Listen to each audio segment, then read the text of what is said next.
These are new technologies. Anything can happen with the dollar. These instruments will continue developing because everyone will try to reduce costs and to make these instruments more reliable. This is inevitable, and DOA has nothing to do with it.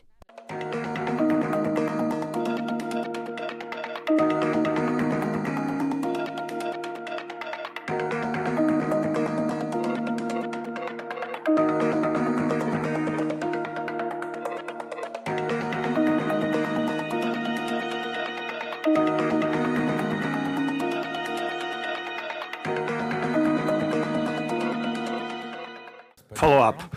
Recently, Mr. Trump haven't made it to its White House.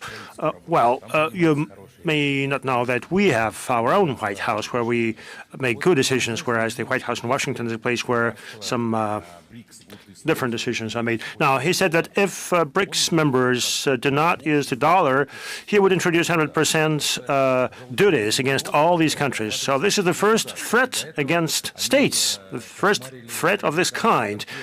Previously, the Americans went after individual banks or companies, but that was a first, stating that the states would be punished and their products would be subject to 100% duties. This is a first from the president-elect. Now, we know that Americans are very sensitive about this because the strength of America is in its dollar. And this is where money is invested. So, but for the dollar, with its positions, the American economy will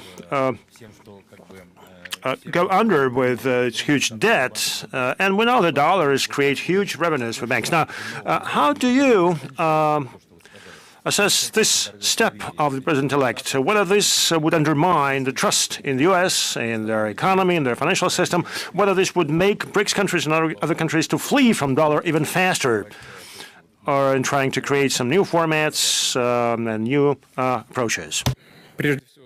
First of all, I'll agree that the use of dollar as a world currency gives the U.S. a lot of money in the last 10 years. They received $10 trillion, just like that, from the skies, for the fact that the dollar is used as the reserve currency on the basis of placement in their banks. $1 trillion. It means that they consume more than they produce, which is very important. In fact, thanks to the dollar, the U.S. continue to exploit other economies of the world for their own benefit. Many people do not think about it. But this is important, and I'll agree with you on that. The second thing you said, that the president-elect Trump threatened that those who will not use a dollar will introduce duties or sanctions. As I understand, he didn't say it like that. I understand that when we speak about the U.S., it provokes some certain reaction. Well, according to what I've seen, I don't have much time to see to watch. But I said if someone wants to restrict the use of dollar, they will react. This is not the same. One thing is to prohibit the of dollar, and the other thing is not to use it. These are different things. And the third, President-elect hasn't governed the country, has not been in the White House for 4 years. And there was certain changes in the economy, in the world economy during this time, and as well as in the American economy. His opponents, his successors, did a lot to undermine the fundamental basis of dollar as an international reserve currency. They did it themselves with their own hands, using dollar as an instrument of political or even military fight to inflict damage on other countries because the government of the U.S. considers their opponents, for instance, against us. They started introducing restrictions.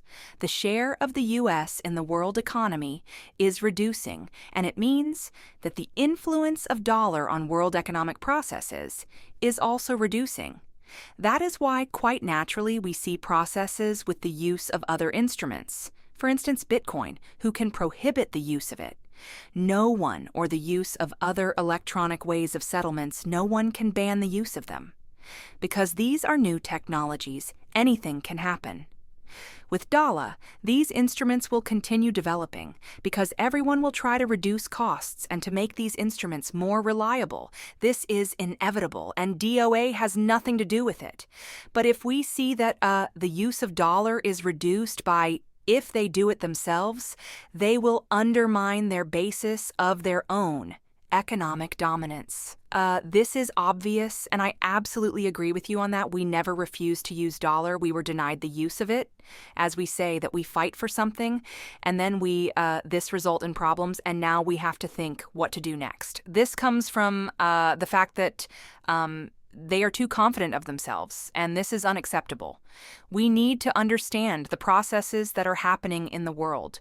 Based on that standing, we should establish our policy, including on the international level. This is happening in a very natural way. Even the countries that are allies of the U.S. reduce their gold and currency reserves in dollars. And in euros in the last 10 years, the reduction was around 13%. Well, this is a big figure, and this is happening naturally. No one will be able to undo these processes with the use of sanctions or using force that are destructive for the economy.